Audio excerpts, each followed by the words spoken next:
It's the same with my buddy J-Bomb, but we couldn't come up with a name, and like our label head was just like last minute, he's like, you better come up with a name, we're not doing this record. So we're like, damn, all right, Brett Gretzky, like just whatever. Yeah. Sometimes it works like that. Yeah. And we're blowing up in hockey towns, go figure. Now, speaking of your history, tell me, how did you start off and how did you get into hip-hop and in the direction in which you went? Yeah. Well, I mean, this will be super embarrassing to a lot of white kids, but Eminem started me out with 8 Mile.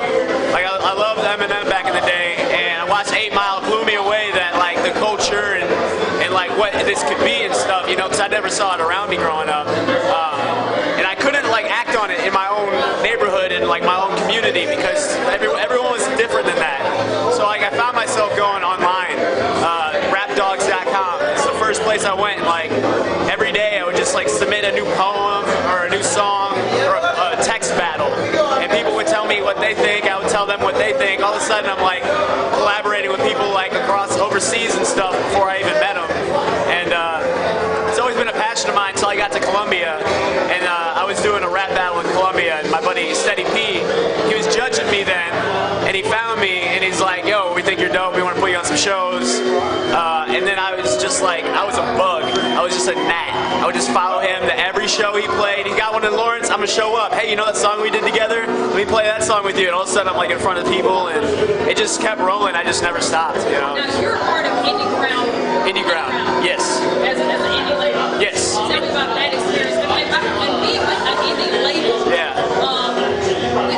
how far can you go with music? What can you do? I mean, What's great about IndyGround is that it's all artist-based. It was all started by Steady P, DJ Moff, J-Bomb, we have our manager Manny on now, and Don Chronicles, our latest guy. And the thing is that we all just care about making quality music and pushing ourselves, and we think that we're genuinely think we're dope, We think that what we're doing is dope, and no matter who doesn't want to hear from us or whatever, if we keep going, never stop, when you quit, you lose what we think, So as long as we just keep pushing and keep believing that what we're doing is dope, like I feel like it's always going to be butter with IndyGround. Like it's just such a good growing environment, and the fact that the product that we put out there can be shared by all of us. It's not like we put out a record and then all of a sudden we're seeing 20% go to whatever people that we've never met before. It's like everyone that we interact with IndyGround is genuinely good people, and we put shows together.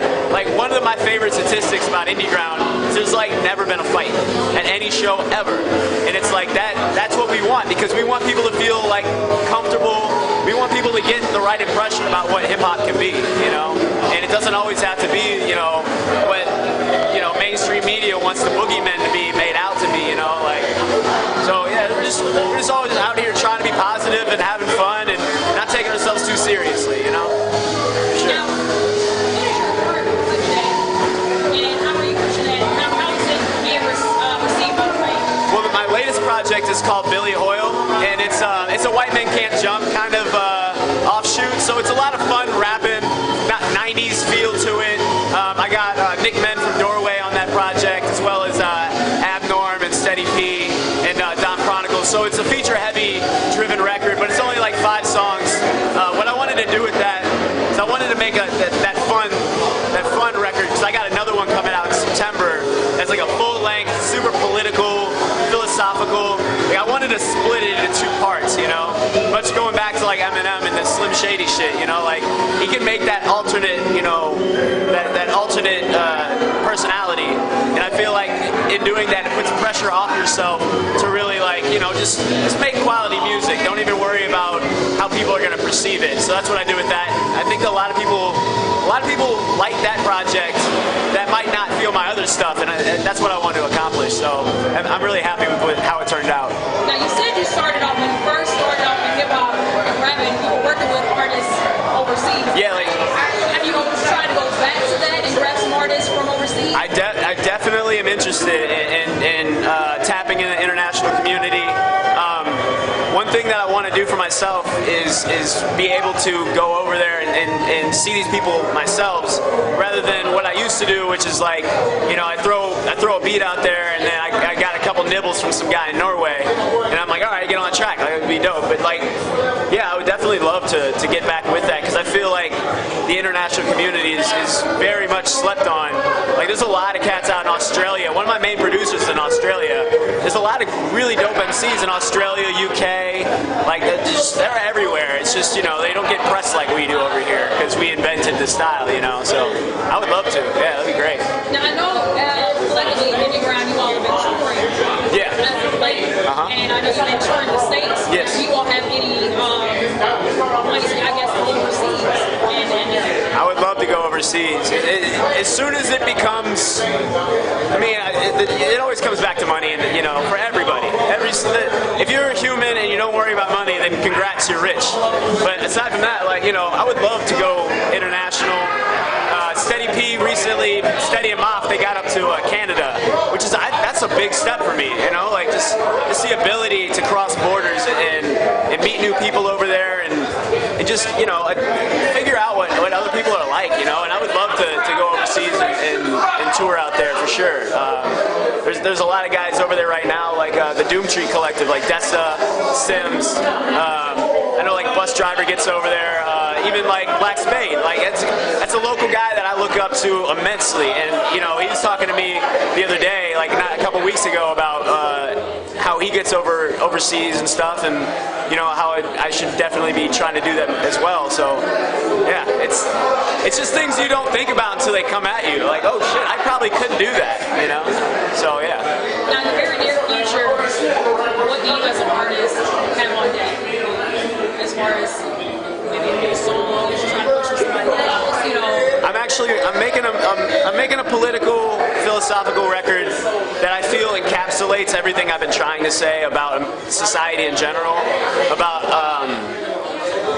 the basic point of it is, I think that we should stop using money. That's what I want to get to. I want to get to a society where we start trusting one another, we get back to volunteerism, we stop going to meaningless jobs. I feel like there's way too many meaningless jobs that everyone hates their boss, and it makes us yell at each other because you can't yell at your boss, and it's just a swirling thing at the bottom, and just all this negativity stems from it. And I feel like there's a bunch of basic tenets of society that we should take a strong look at, maybe reconsidering. So that's what my record's, it's called If We Could Prove It's Possible, and it's coming out in September. And yeah, I'm really excited to drop that because, yeah, like I said, it's just everything that I've wanted to do. I'm in talks with Tef Poe about doing a minimum wage track.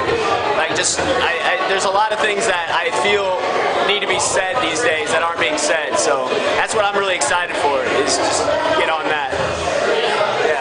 Thank you for your time. Definitely. I appreciate it. I'm excited about the new project. I'm interested in everything that you just listed. Yeah, for sure. I'll send you a copy of it as soon as it comes out.